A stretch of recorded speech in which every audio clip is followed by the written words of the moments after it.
ক্লান্ত বিকেলে গাছের ছায়ায় একটু জিরিয়ে নিয়ে তারপর আবার কাজে যাব। কি রে, ঘুমিয়ে পড়লি? মনে আছে আগামীকাল ৩১শে ডিসেম্বর, কত আতশবাজি হবে।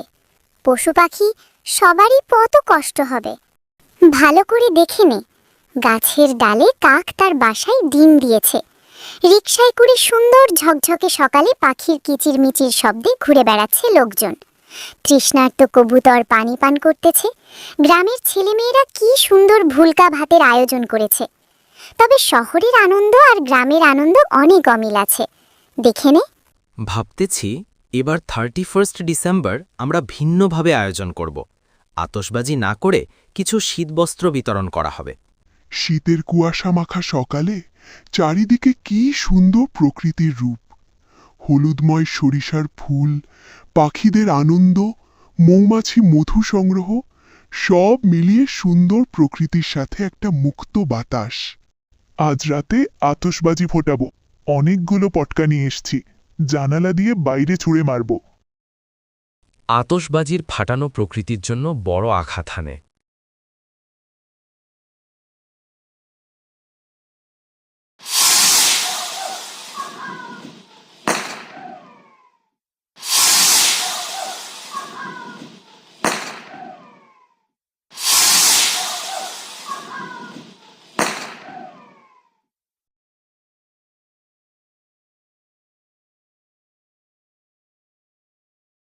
আজ ৩১শে ডিসেম্বর রাত ১২টা ১ মিনিটে আতশবাজি ফোটানোর সময় জানালা দিয়ে ঘরের মধ্যে পটকা ফেটে আগুনে পুড়ে যায় একটা বাসার ৩য় তলা। বিশেষজ্ঞরা বলছেন আতশবাজি পরিবেশের জন্য ক্ষতিকর প্রভাব ফেলে। এই আতশবাজির জন্য ঘরে বৃদ্ধা মা ঘুমাতে পারতেছে না। ঘরের মেঝেতে বসে জড়সড় হয়ে আছে। এইদিকে খবরে দেখলাম পটকা ফেটে আগুনে পুড়ে গেছে একটা বাসা। এইসব পটকাবাজির জন্য আমার খুব ভয় করতেছে। পাশের বাসার রুমার ছোট মেয়েটাও ঘুমাতে পারছে না।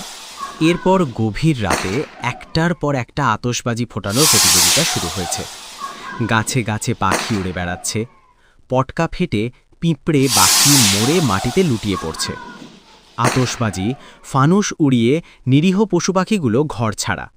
পরের দিন সকালে রাস্তার পাশে গাছের নিচে পাখিগুলো তাদের বাসায় ডিম রেখে মৃত্যুর কোলে ঢলে পড়ে। সামান্য আনন্দের জন্য পাখির ছানাগুলো আজ মা ছাড়া।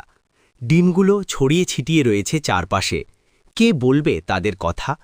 আহারে, গতকাল তোদের কিচিরমিচির শব্দে ঘুম ভেঙে যেত, আর আজকে তোদের অসহায় হয়ে মরে পড়ে থাকতে দেখে মনটা বড় খারাপ হয়ে গেল।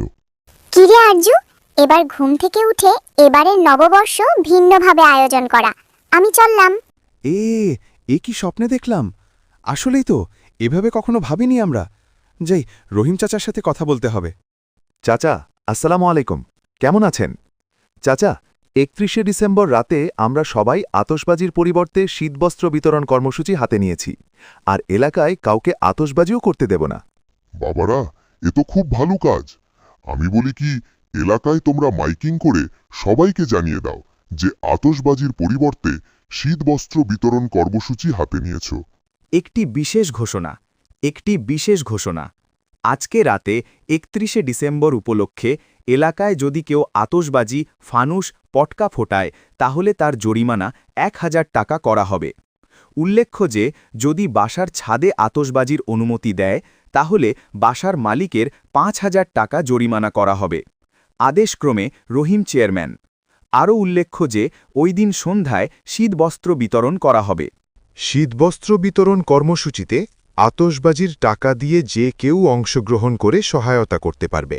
নববর্ষে পটকা, আতশবাজি ও ফানুস বায়ু শব্দদূষণ, অগ্নিকাণ্ড ও পাখির মৃত্যু ঘটায়।